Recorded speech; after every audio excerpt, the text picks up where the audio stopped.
नेपालको 3 करोड जनसङ्ख्या मध्ये 68 लाख व्यक्तिहरू विदेश गएका छन्। यो पछिल्लो 30 वर्षको डाटा मात्र हो, यानि कि 1993 देखि 2025 सालसम्मको मात्र। किन नेपाली युवा देश छोड्दैछन्? नेपालको कति % टोटल बजेटको रेमिटेन्सले धानेको छ?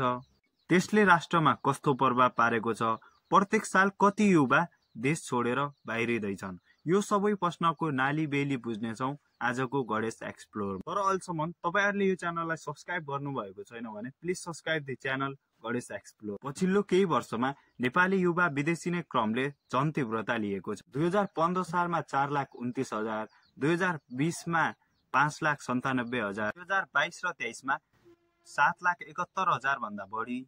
यस्तै 2024-25 मा 8,39,266 जना विदेशी छन्। यो डाटालाई मूल्याङ्कन गर्दा त यस्तो लाग्छ कि नेपालबाट विदेश जाने प्रतियोगिता नै हुँदैछ। तपाईको मनमा एउटै प्रश्न आउँछ होला, केही सबै नेपाली देश फर्किन्छन् होला त? एउटा सर्वेले 6 नेपाली युवामा टेस्ट गर्दा फेरि विनोद पौडेल भन्छन् उनी बाहिरी राष्ट्रमा गएर पर्मानेन्ट नागरिक भएर बस्ने भन्छ।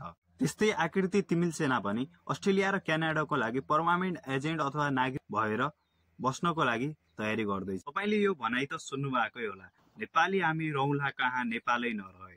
तर अहिले ठ्याक्कै उल्टो भएर नेपाल खोइ कसरी रहला कहाँ नेपाली नभए भन्ने भइरहेको छ।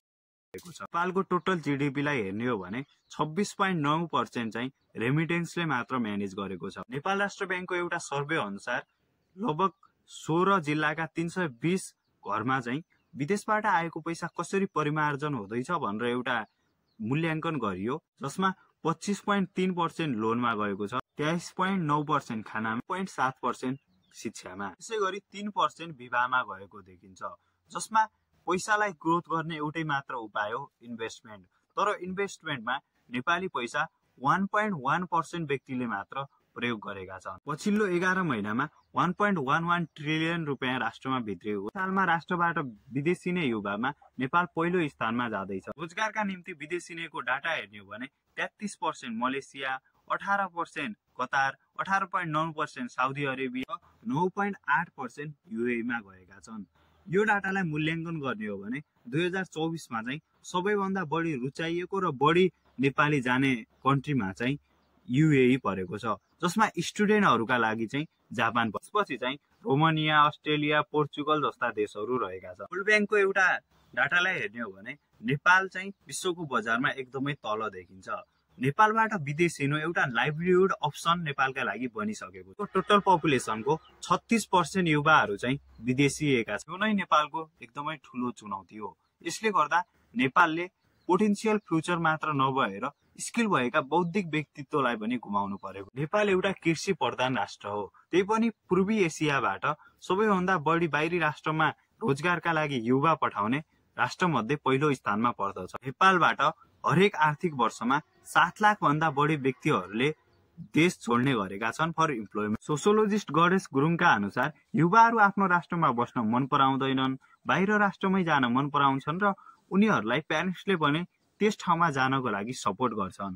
कतिपय युवाका अनुसार उनीहरूका सबै साथी चाहिँ विदेश जाँदैछन् र उनीहरू पनि विदेश चाहिँ रोजेको देखिन्छ। 4 महिनामा 1,70,000 व्यक्तिहरूले देश छोडिसकेका छन्। हरेक दिन 3,000 भन्दा बढी स्टुडेन्टहरू काठमाडौँ एयरपोर्टबाट बाहिरिँदैछन्। यति धेरै युवाहरू विदेशी रहँदा राष्ट्रमा कस्तो प्रभाव पर्ला त?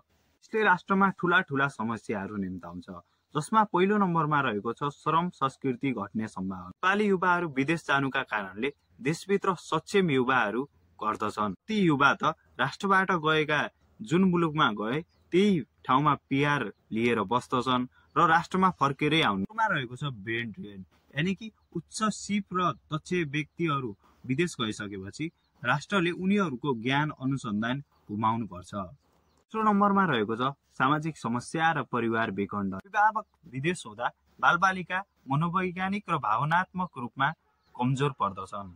गाउँ र शहरहरूमा पनि युवा नहुँदा सामाजिक गतिविधिहरू पनि हराउँदै गइरहेका छन्। नम्बरमा रहेको छ उत्पादन र उद्यमशीलता घट्ने। सक्षम युवाहरू विदेशी रहँदा स्थानीय बजारदेखि विभिन्न उद्योगमा विदेशी बजारमा निर्भरता रहनुपर्छ। 5औं नम्बरमा रहेको छ सरकारी नीतिमा दबाव। यति धेरै संख्यामा विदेश जानु भनेको राष्ट्रमा रोजगारी सिर्जना नहुनु हो। के कारणले युवाहरू विदेशिँदैछन् त? पहिलो नम्बरमा रहेको छ पोलिटिकल स्टेबिलिटी, यानि कि राजनीतिक अस्थिरता। विकास नहुनु तर राजनीतिक अस्थिरताले राष्ट्र चलिरहनु, भिजन नहुनु तर सत्ताको लोभमा राजनीतिक दलहरू घुमिरहनु। दोस्रोमा रहेको छ इन्फ्लुएन्स फ्रम अदर। जति बेला सिङ्गापुर नाम पनि थिएन त्यति बेला नेपालले बाहिरी राष्ट्रमा आफ्ना सामानहरू पठाउने गर्दथ्यो। र नेपालमा अहिले यस्तो अवस्था हुँदा पनि सरकारवालालाई कुनै प्रभाव नपर्छ। यसलाई नै मध्यनजर गर्दै प्रधानमन्त्री केपी शर्मा ओली 79औं सेसनमा न्युयोर्कमा पुगेका पनि थिए। त्यो समयमा विदेश गए धेरै पैसा कमाइन्छ भन्ने विश्वास र आफ्ना साना सपनाहरूलाई ठूला र साकार पार्न। तेस्रो नम्बरमा रहेको छ quality of life and dream lifestyle. चौथो नम्बरमा छ नेपोटिजम। राज्यमा भएको काम कार्यकर्तामै व्यस्त हुनु र जोसँग पावर शक्ति छ त्यहीले काम पाउनु। मध्य वर्गका व्यक्तिहरूले ठुलो हेरेर बस्न बाध्य हुनु। पाँचौंमा छ पर्सनल एन्ड प्रोफेसनल गोल। त्यसमा केही गरौं भनेर राज्यले सपोर्ट नगर्नु र विदेशी नै बाध्य हुनु। थिए केही महत्त्वपूर्ण कारण र त्यसले राष्ट्रमा पार्ने प्रत्यक्ष प्रभाव। तपाईहरुलाई यो भिडियो कस्तो लाग्यो कमेन्ट गर्न चाहिँ नभुल्नु होला।